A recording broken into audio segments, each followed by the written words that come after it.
From a third-person perspective, documentary can be seen as a relatively easy and mundane task. Simply point the camera and record.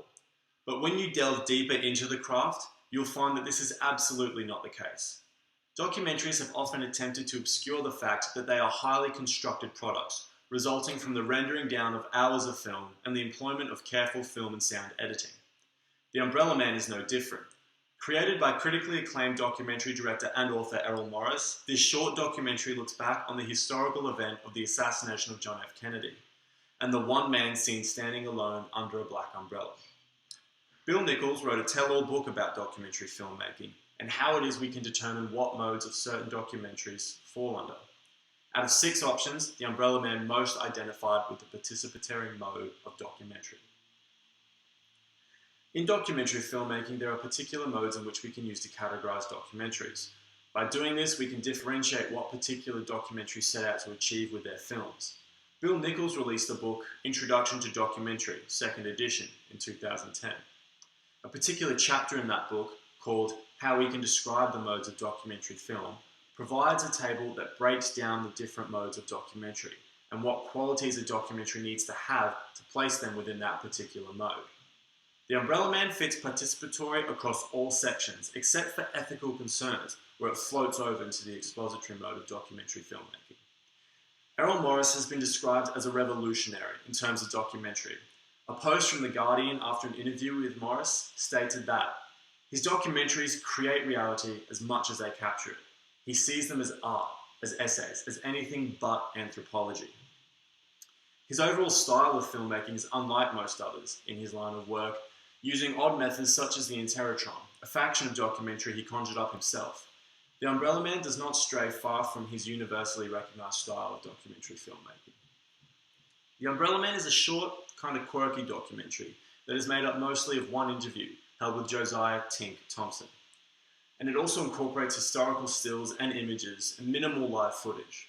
One example of live footage that can be seen in this documentary is the opening shot of a man wearing all black, holding an open umbrella and walking towards the camera.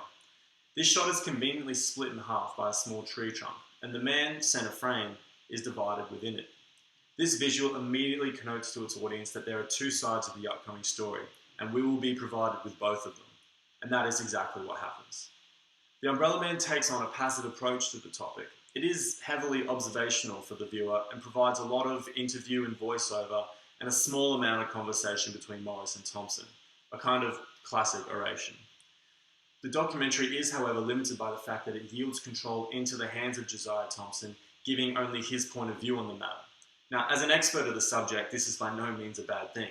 However, it does limit the documentary slightly and loses independence of judgment. The audience cannot choose a side to agree with or deem a particular source of information to be false or unjustified. The audience is simply expected to sit back and be told facts about the incident. This sees that the subject is explored and rationalized, but everyone will come to the same final opinion of the matter. In Bill Nichols' table about specific qualities of documentary modes, it says that participatory documentary treats knowledge as what we learn from personal interactions, what people say and do when confronted or engaged by others, and what can be conveyed by interviews and other forms of this encounter. That is essentially what the documentary is. It is the audience learning from personal interactions. Thompson, who was present at the time of the historical event, is feeding the audience of this documentary knowledge about the topic. A great point that could come out of the particular section, what can be conveyed by the interviews and other forms of the encounter. Errol Morris invented and employs a machine called the Interrotron. This name is a synthesis of interview and terror. The use of Interrotron makes the interviewees appear to be talking directly down the film, and by talking directly down the lens of the camera. This is exactly what occurs throughout the entire 6.5 minutes of The Umbrella Man. Morris is sitting behind the camera. Every now and then his voice is heard in small dialects of conversation between the two, but Josiah Thompson spends the documentary talking directly towards the camera, and therefore creates the illusion that he is talking directly to the audience. This documentary convention is a great asset to the production, as it creates a sense of trust, that what this man is telling you is not a scripted answer, that he is providing the interviewer but a true and real account of what he absolutely believes is the truth. The use of sound in The Umbrella Man is a key feature in its use to effectively create mood. This documentary is not a loud, outrageous, in-your-face ordeal. This documentary is somewhat calming and passive, and its biggest asset is its simplicity. The speech in this production is stressed, as it is the key feature of knowledge, to let the audience know what's going on. The audience is subject to a small portion of film from 1963, however there is no sound to it. Essentially, the documentary sound is made up of the oration of Josiah Thompson and a few comments from Morris, and the subtle soundtrack. It is due to this fact that the filmmaker, being Errol Morris, maintains only partial creative control of sound. The simple explanation for this is the bulk of the sound for this documentary is determined by what Thompson actually says. He is the man with the most control of sound because he is providing the majority of it through his oration of the historical event. However, Errol Morris does have partial creative control. We see twice in the short documentary that he almost prods a certain response out of Thompson by throwing in a comment in relation to what has just been said, and Thompson responds accordingly. For example, Tink is setting the scene for the kind of day it was when John F. Kennedy was assassinated. And just as he's finishing up, Morris says, "It's a beautiful day in the neighborhood," to which Tink replies, "It's a beautiful day in the neighborhood." Morris also has the creative control over the backing music that subtextualizes the overall mood of the documentary. The documentary is perfectly summed up by soft strings and light tinkering of piano keys. The point that this is, the Umbrella Man hyped up so much conspiracy about the assassination, and it turned out that he had a simple and relatively light explanation for why he had the umbrella. And the music that underlines the oration of Josiah Thompson telling the audience this perfectly captures the mood Errol Morris was going for. Bill Nichols says the participatory mode of documentary and space is continuous. It may interconnect with present tense, time and space for the past, maybe historical time and space. This encapsulates exactly what the Umbrella Man is doing, is talking about a historical event and the facts that came out of a certain aspect of that event, in a present and reflective tense. It is interconnecting a present tense with a past. When it comes to the ethical concerns of the documentary, I find that it somewhat leans away from participatory mode. This mode raises points that the filmmaker might try to manipulate or goad others into confessions of actions they may regret, and that questions of distortion arise.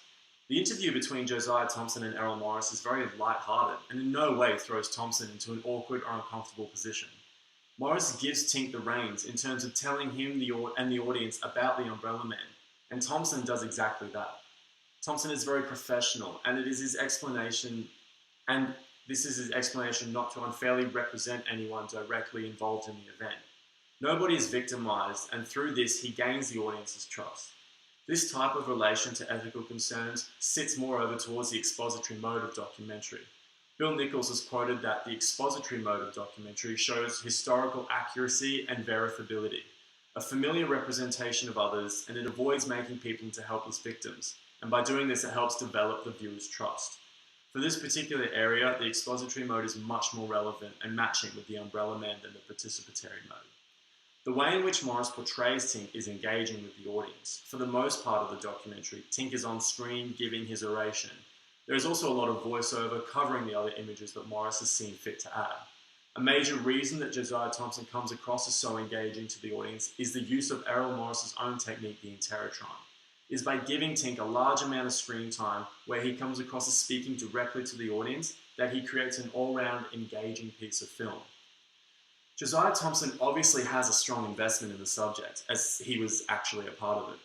He personally called the Umbrella Man to come forward, and it was Thompson that the Umbrella Man explained his actions were nothing more than a protest. Because Josiah Thompson was present during this historical event and has been validated as an author in the same regards with his book 6 Seconds in Dallas, the audience can trust this information that he is giving and can relate to his investment with the encounter. Errol Morris has once again created a short but effective piece of content that explores the events that took place on the day of John F. Kennedy's assassination, in particular the story behind the Umbrella Man. In this production, Morris showcases his unique style using methods such as the Interrotron to engage audience in an exceptional piece of documentary. Through Bill Nichols' method of identifying the modes of documentary, we can conclude that the Umbrella Man slots nicely into the participatory mode. However, we do see it waver slightly into the expository mode in terms of the ethical concerns. The Umbrella Man is a perfect example of the simplicity documentary can have, and how it can manipulate in order to convey a meaningful and relatable message to its audiences. Thank you for listening.